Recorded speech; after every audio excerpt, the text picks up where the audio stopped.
peut-être qu'on peut tout de suite lancer, justement, avec ma manette, ta rubrique. Ouais, tout à fait. En écoutant Gia, je me disais, c'est incroyable combien de fois, je dis ça surtout pour les plus jeunes qui ne savent pas trop, on est des anciens, mais Légèrement, je oui. sais pas combien de fois on a enterré Nintendo, Oui. mais je pense qu'on les a enterrés au moins 15 fois, et ils sont toujours au sommet. Voilà. Ouais, C'est assez phénoménal, hein. C'est Ouais. incroyable. Et ouais. d'ailleurs, je C'est pour rebondis là-dessus, AHL. puisque, ouais, c'est un truc de fou. Et je rebondis dessus puisque Raphaël Giesca, notre invité, je l'ai connu, enfin j'ai connu son travail il y a 20-25 ans au minimum, puisqu'il composait, il avait fait une musique absolument extraordinaire qui était au niveau des meilleures musiques de Nintendo justement, de l'éditeur, de Koji Kondo. C'était Mister Nuts. Je ne sais pas si les plus anciens se souviennent de ce jeu de Ah, plateforme. si, Gia, Oui. tu t'en rappelles, non? bien ça. Ouais, un jeu de Voilà. plateforme super mignon. Voilà. C'était un écureuil ou un chat, je me rappelle plus. Ouais, c'était un écureuil. Ouais. C'était C'était un un écureuil. écureuil. C'était un jeu super bien réglé de Pierre Adam, je crois, hein, le créateur. Et Raphaël, on avait fait la musique, qui était entêtante. Je crois Et qu'on le peut en écouter un créateur du petit bout, apprendre. personnage, le Pardon? créateur du personnage, il faut bien le mentionner, le créateur du personnage, c'est Philippe Dessoli. Ah oui, Philippe Dessoli, c'est ça. Oui. Exactement. Et Pierre Adam, le concepteur du jeu, le programmeur et le game designer. Ils étaient deux sur le jeu en tout et pour tout à l'époque. Alors attends, Voilà. Raphaël, pendant que tu es Un là, exploit. avant qu'on regarde l'essai, il y a l'extrait. Une question. Pour toi, on nous demande, Toki est déjà sorti sur Switch? Oui, oui, absolument. C'était même la première version. Il est sorti à Noël 2018. Et après, il est ressorti sur PS4, Xbox One et Steam en 2019. D'accord, bon bah voilà, ça c'est très clair.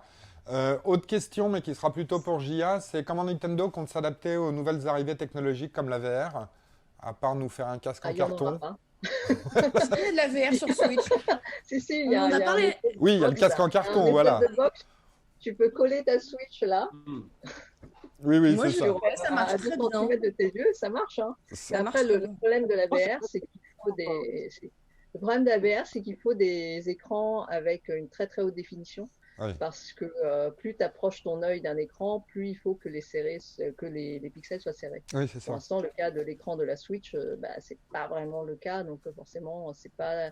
On fait pas Je de dirais longtemps que de VR. il vaut mieux coller son smartphone que son écran Switch pour avoir un bon effet. Oui, voilà, ça marche mieux encore. Après, honnêtement, ça marche plutôt bien, mais c'est vrai que faut pas jouer trop longtemps, on devient vite malade. Ouais. Alors, Matt, Oui, ouais. je suis là. Bon, on peut se regarder peut-être un petit bout de Mister Nuts, après on en Alors, parle. Mister Nuts, en fait, Mister Nuts. c'est la... Non, on n'a pas Mister Nuts aujourd'hui, il ne l'a pas filé. Ah, tu l'as Lucas. pas. Non, non, non, on a Loki, si tu veux. On peut mettre le... Bon, bon, on le mettra après alors, Ouais. Loki. Toki, je veux dire. Oui, oui, oui, oui, Ok. pardon. Voilà, donc bon, ben, en Toki. tout cas, c'est comme ça que j'avais connu Raphaël, Mister Nuts. Mais Raphaël Giesca, c'est aussi un compositeur de musique de film, Mhm. de série aussi peut-être, parce que tu fais de la série, je ne sais pas si tu fais de la série, Raphaël. Je vais normalement en faire cette année. J'en ai pas encore fait officiellement de la série. C'était plutôt des petits projets, mais une série entre guillemets vraie qui passera à la télé, comme on dit. Oui, ça devrait se faire bientôt. De l'horreur? Oh, ça va être plutôt dans ces branches-là, hein, on se refait pas. Non, c'est ça, oui, oui, parce que ta Moi filmographie... qui choisis, hein. On vient me chercher pour de l'horreur, du fantastique, je réponds présent, hein, voilà. Oui, voilà, parce qu'il faut dire que tu as beaucoup travaillé avec deux réalisateurs qui sont Bustillo et Maury. Oui. Hein, c'est un peu les carogénés de l'horreur. Ils sont français Oui, c'est aussi. Et on va se regarder une petite bande-annonce d'ailleurs Bah, tout de d'un des suite. films dont tu as fait la musique, qui s'appelle Livide, hein, je crois que c'est ça qu'on a. Ouais, Oui, Livide. go. Voilà.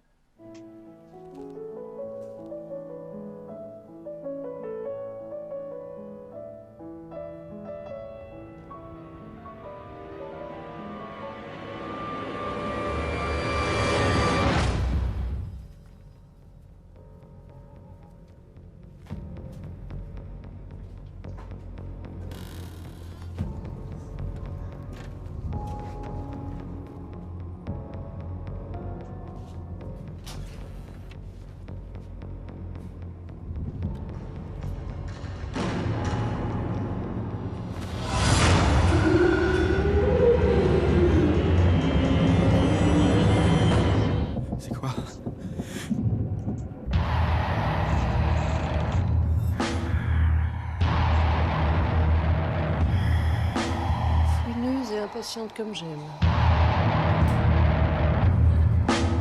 Je te présente Déborah Gessel. C'est quoi cette merde?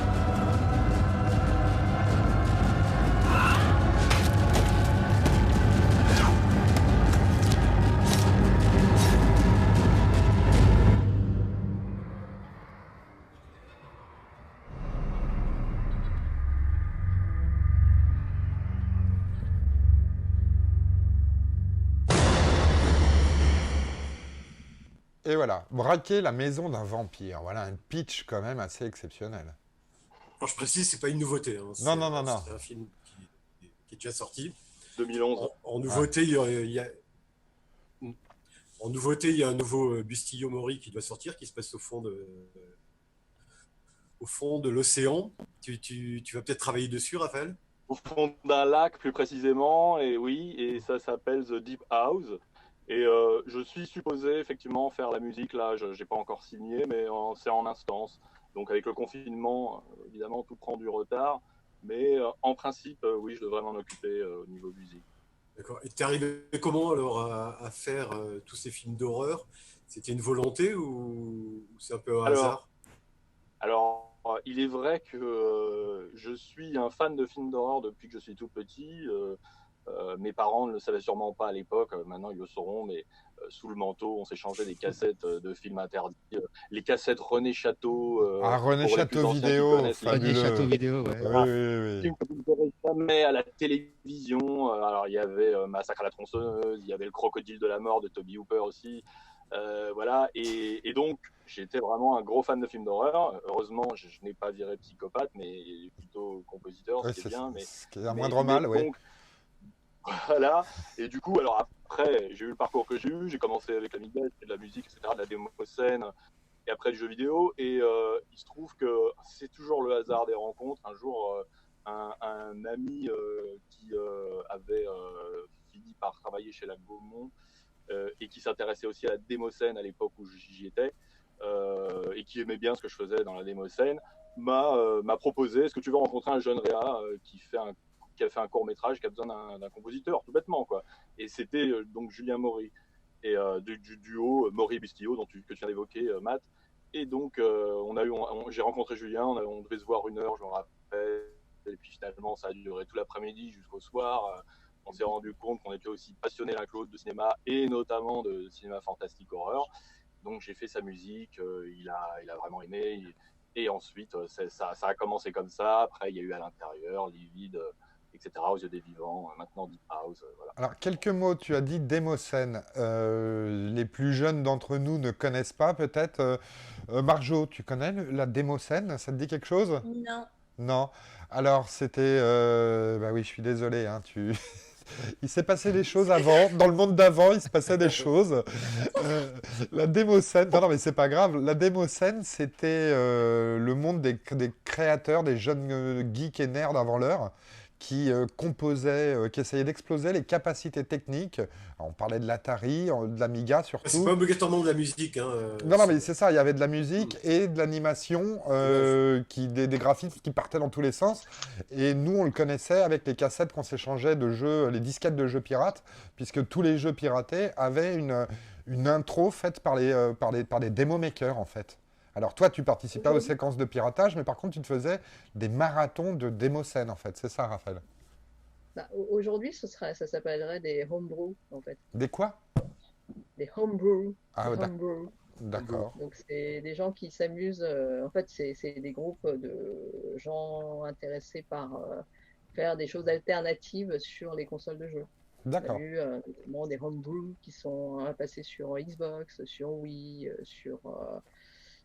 moins sur PlayStation, ceci dit. Si, sur PlayStation 3, il y en a eu, et puis sur Nintendo 64, ce genre de choses. Donc, bon, ça fait tourner des jeux, mais ça fait aussi tourner des démos ou des émulateurs ou un tas de petites choses comme ça. Oui, mais tu as raison, Olive Descadets nous dit que la démocène existe toujours. Le fan club apprécie notre définition.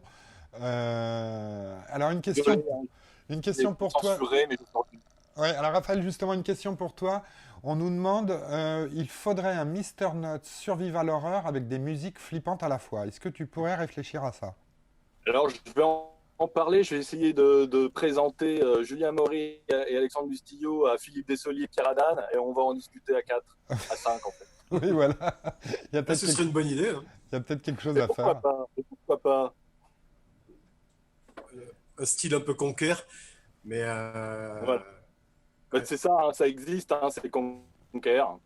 Oui, voilà. Mais bon, peut-être, il faut ta patte à toi.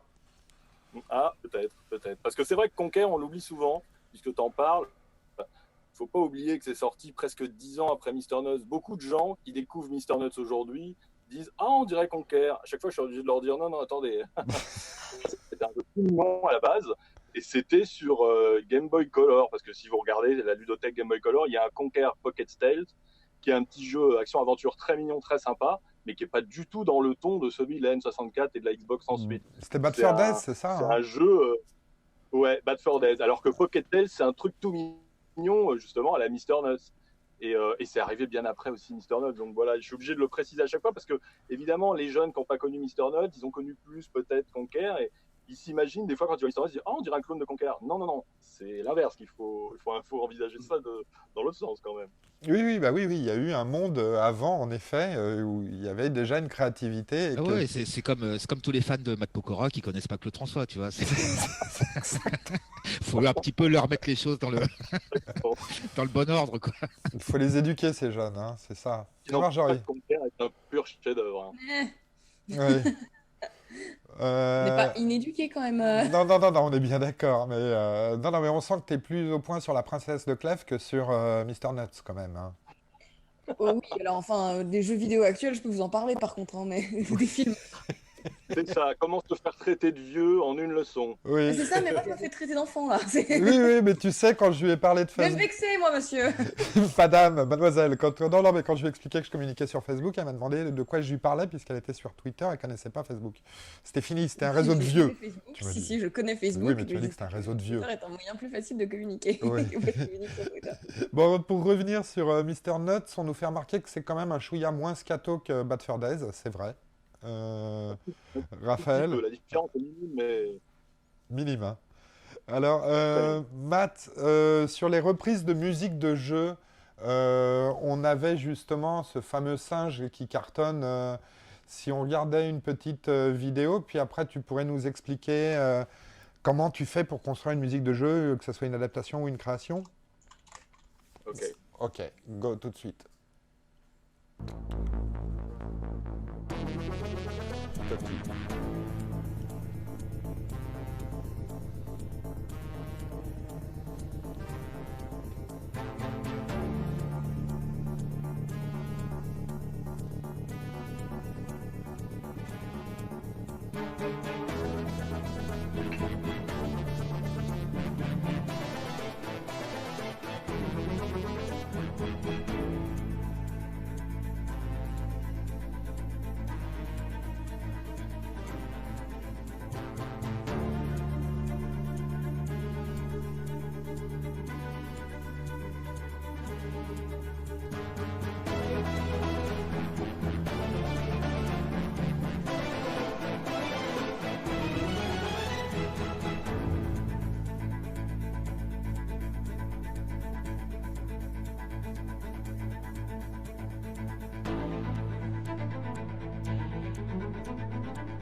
Et voilà.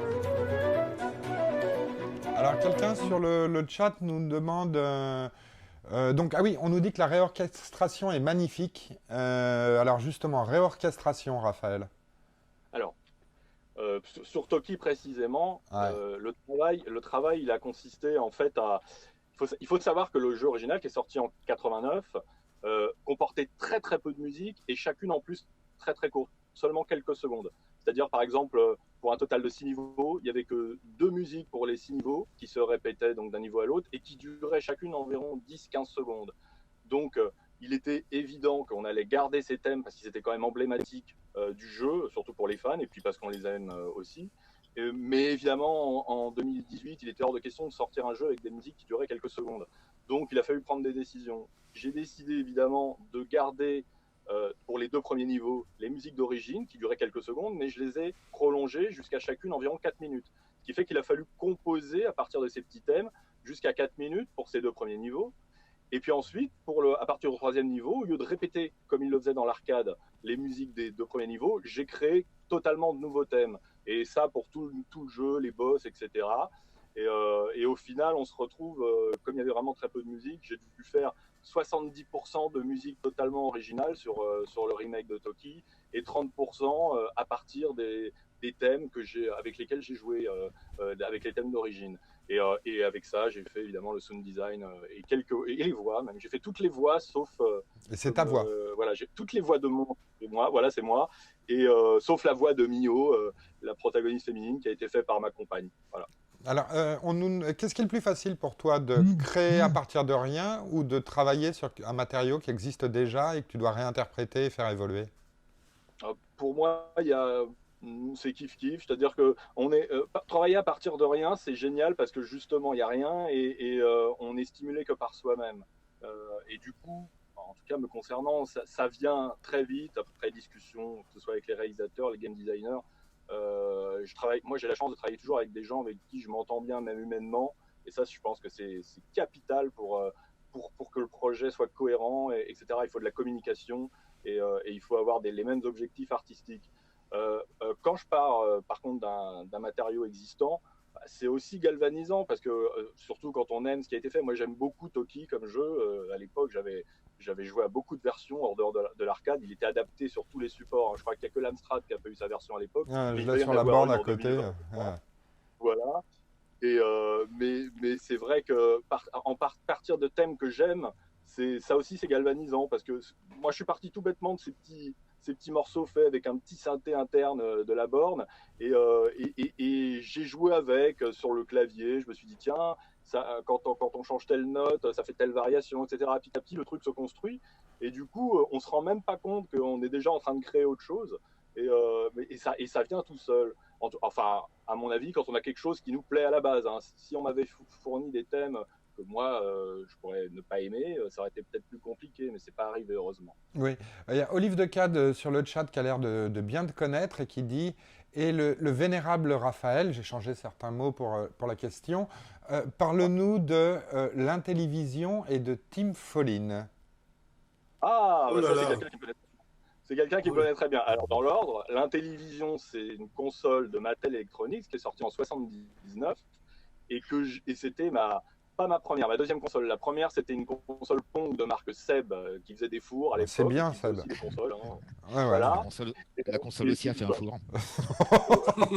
Excellent, excellent. Et après, j'ai eu l'Intellivision qui était une console. Déjà, il faut signaler que c'était la première console 16 bits. Contrairement à ce qui se dit beaucoup, on dit toujours la Mega Drive. Non, non. L'Intellivision de Mattel, c'est la première console 16 bits. Et c'est une console qui a produit des jeux. Mais je pense que les historiens ne se penchent pas assez sur cette console. C'est bien de parler de Nintendo, de Sega. Moi, j'adore Nintendo et Sega. Mais les jeux Intellivision ont été vraiment précurseurs. Moi, le premier God Game que j'ai vu, c'était sur Intellivision. Ça s'appelait Utopia. J'invite tous les gens qui m'écoutent à aller regarder Utopia sur Intellivision. Pareil. C'est pas le village, excuse-moi, c'est pas le jeu où tu as 4 ou 12 carrés, chacun c'est un village avec tes habitants. Non, il y a des îles en fait, c'est des îles et tu gères ta météo, tu fais tu vois déplacer les nuages. D'accord, oui, donc déjà abouti à l'extrême alors. D'accord. Mais complètement. Et aussi, moi, un jeu qui m'a rendu complètement dingue, 2 jeux. Il y en a un qui s'appelait, avec la licence TSR Hobbies de Donjons et Dragons. Oui. Ils avaient fait un premier jeu, on se baladait dans un labyrinthe vu de dessus, et on devait chasser des dragons dans des donjons. Sauf que ce qui était intelligemment fait, c'est qu'on ne voyait pas à 2 mètres devant soi, et en fait, le décor apparaissait comme si on éclairait la pénombre au fur et à mesure qu'on avançait. Et ils jouaient beaucoup sur le son. On entendait les monstres avant de les voir. Et du coup, ça crée une. Alors évidemment, hein, ceux qui vont aller le voir aujourd'hui vont me rire au nez. Mais à l'époque, c'était quand même en 1982 ou 81, je crois. C'était complètement nouveau et c'était génial. Et encore plus fort, 2 ans après, en 83, ils ont sorti Donjons et Dragons, Treasure of Termine. Et là, on est carrément sur un FPS dans des donjons, toujours. On doit aller trouver le Minotaure au fin fond d'un donjon. Et on doit descendre de niveau en niveau. Et tout ça en vue FPS sur un télévision, avec des bruitages vraiment déments pour l'époque, des cris de monstres et tout, fait avec le avant Doom de la télévision. Avant Doom. Avant Doom, 10 ans avant Doom, tout simplement. Oui, voilà. Et Team Fallen. Et Tim Follin, pour moi, c'est simplement le meilleur compositeur de musique de jeux vidéo de tous les temps. Et malheureusement, il n'est pas super connu du grand public. Après David Whittaker. J'adore David Whittaker, mais Tim Follin avait tellement évolutionné déjà la manière de composer, c'est-à-dire que on entend une musique de Tim Follin, on a des harmonies qu'on n'entend nulle part ailleurs. On reconnaît tout de suite un thème de Tim Follin. Et en plus de ça, il y a une technique incroyable. Je vous invite à aller écouter Let's Storm, qui est un jeu pas bon du tout sur Amiga, qui était une adaptation d'arcade, Capcom, mais dont la musique d'intro, qui n'était pas du tout celle de la borne d'arcade, avait été entièrement composée par Tim Follin. Et quand on sait que c'est fait avec les 4 voix de l'Amiga, et que ça prend rien en mémoire, et moi, ça me prend au trip. Il y a des effets de délai, il y a des trucs qu'on n'avait jamais entendus à l'époque. Il y a ça, et puis aussi, même sur le ZX Spectrum, qui était réputé pour avoir un son minable, il arrivait à faire des musiques multicanales qui sonnaient bien et tout. Sur Super Nintendo, il a fait des musiques de jeux comme Block, qui sont juste extraordinaires, ou alors un jeu de voiture dont j'ai oublié le nom, Rock'n'Roll Racing, c'est lui qui a adapté tous les morceaux. Sama, tu connais, parce que je m'en souviens, tu en avais parlé à l'époque. Ouais, il y avait Black Sabbath, Deep Purple. Il avait adapté sur SNES d'une manière incroyable, ça sonne encore aujourd'hui. Ou même Super Off-Road Racer qui a des musiques rock avec une intro incroyable. Voilà, Pauline, quelqu'un nous a balancé de la musique là. Il a fini en beauté sur Dreamcast avec les Call of. Enfin, voilà, quand même, oui. C'est ça, et j'adore. Pardon, je te laisse parler tout de suite. Juste le fan club du On fait Salon qui nous dit que c'était tellement supérieur à des jeux comme FIFA. On ne prendra pas parti, mais on est totalement d'accord. Vas-y, Matt. Voilà, ça c'est dit. Voilà.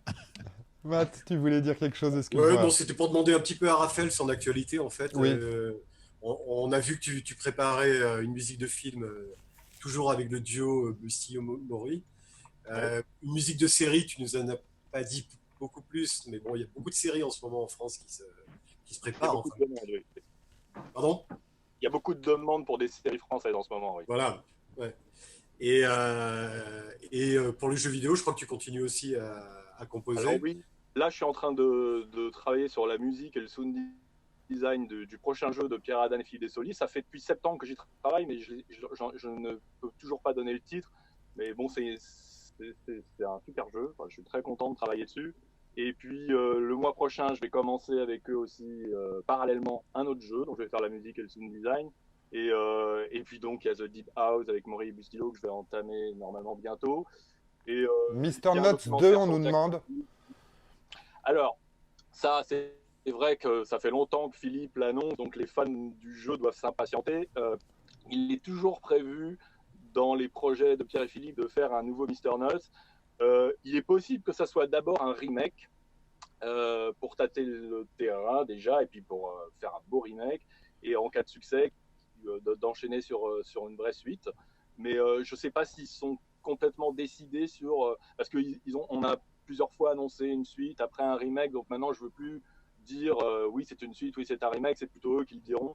Mais en tout cas, ce sera l'un ou l'autre et c'est toujours prévu. Et vu qu'on approche des 30 ans, peut-être qu'on va faire ça pour les 30 ans, parce que le jeu est sorti en 93, ça nous mènera à 2023. Donc là, on a des choses avant, donc c'est pas pour tout de suite, mais je pense que ça va se faire, j'en suis même persuadé. Quelques mots sur le fond que j'ai mis derrière toi qui défile. Les plus jeunes, ceux qui ont moins de 20 ans, voire même moins de 24 ans, ne connaîtront pas. Mais Non, Marjorie, tu connais pas ça? Non. Non. Alors, quelques mots sur ça, Matt, Steph et Raphaël. Ouais, ça c'était ce qu'on appelait un tracker à l'époque. Alors il y en avait plusieurs. Il y avait le Sound Tracker qui était le plus connu, Pro Tracker, etc. Et c'était... Alors on dirait pas comme ça quand on voit ces images-là. C'est un outil de composition musicale. Ça permet de composer de la musique sur chacune des voix de l'ordinateur. Et on rentrait les notes non pas sur une partition, mais comme ça au clavier. Elles s'affichaient en notation anglaise, A, C, D, etc. Et ouais, c'était un truc complètement incroyable, quoi. Ça a été l'occasion d'une vague de créativité au niveau musical sur les ordinateurs, sur les 16 bits à l'époque, et puis c'est venu après sur les 8 bits, ça s'est passé en sens inverse. C'est venu après sur les 8 bits parce que beaucoup de gens ont essayé de copier ces systèmes-là sur les 8 bits. Moi, j'ai un copain qui avait édité chez Ubisoft un logiciel qui s'appelait Equinox. Ouais. Equinox qui était un éditeur comme ça, un tracker. Et voilà, et c'était, ouais, ça a été tous les demo makers dont on parlait tout à l'heure utilisaient ce type de logiciel, et c'était un support de créativité absolument incroyable. Et Bon, toi, bah. C'est vrai que tu as été connu aussi avec ça, toi, Raphaël. Voilà, c'est ce que j'allais dire. C'est grâce à ça que je suis en train de te parler aujourd'hui, que la musique est mon métier. C'est grâce à l'Amiga et à ProTracker. Bon, évidemment, il y a eu des machines avant, hein. J'ai eu un Amstrad que j'ai revendu pour acheter un Atari ST, que j'ai revendu pour acheter un Amiga, etc., etc. Mais l'Amiga a été vraiment le déclencheur, justement, comme on vient de l'entendre. D'un seul coup, du jour au lendemain, des jeunes passionnés comme moi, qui n'avaient ni bagage musical, j'ai pas fait de conservatoire ou ni même de solfège, mais qui étaient passionnés de musique, avaient la possibilité, à moindre frais, parce que c'était cher un Amiga, mais en même temps, par rapport à une session en studio, je parle même pas de s'acheter un studio, mais une session en studio à l'époque, c'était réservé quand même à une certaine élite. Donc d'un seul coup, on avait la possibilité de manipuler des sons, sampler, échantillonner, et de faire de la musique avec. Moi, ça a été vraiment un vrai déclic, et c'est pour ça que je me suis lancé dans la démoscène, qui elle-même ensuite m'a lancé T'as ouvert d'autres dans la musique portes. de jeu, et plus tard la musique de film. Voilà, mais par contre, je précise encore une chose, c'est que moi, je sais pas si je suis le seul, mais en tout cas, je travaille toujours avec un tracker, même si c'est pas ProTracker, que ce soit pour les jeux ou les films, contrairement à 99 certainement, 9,9 à l'infini % des autres musiciens de films et de jeux, compositeurs, je travaille avec un tracker qui s'appelle OpenMPT et qui est compatible ascendant ProTracker, mais qui est ouvert évidemment à tous les VST, à tous les plugins, et qui est illimité en termes techniques, mais qui reste un tracker avec cette notation anglaise, ce défilement vertical de la musique, etc. Donc je ne me suis jamais remis des trackers, et je m'en remettrai peut-être jamais. Quelle question avant qu'on retrouve Steph pour sa rubrique. Est-ce que ton approche est différente quand tu dois travailler sur un jeu vidéo ou sur un film? Et en quoi, pourquoi ce serait différent? Parce que les deux C'est peuvent différent, véhiculer des surtout sentiments, les deux peuvent faire peur ou faire rire, les deux ont du suspense. Alors, c'est différent surtout sur le plan technique.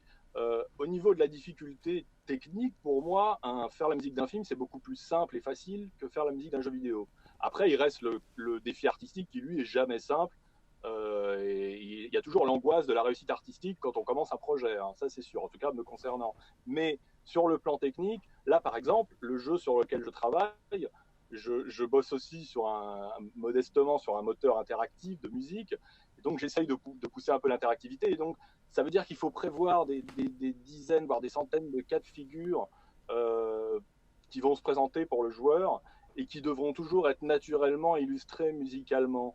C'est-à-dire, quand on fait une musique de film, on a juste un montage qui n'a plus bougé, donc on fait la musique adéquate avec ce montage, et c'est validé, et on est tranquille. Dans un jeu vidéo, on ne saura jamais vraiment comment le joueur va jouer, et du coup, il faut penser la musique en fonction de ça. Alors, je ne l'ai pas fait sur Toki, parce que Toki, c'était un remake, et on a décidé de rester dans la tradition. Mais là, on est sur un jeu de 2020-2021, donc on est obligé de faire ça. Et ça passe par des systèmes de couches. Oui. Oui, justement, je pense que tu as répondu à la question.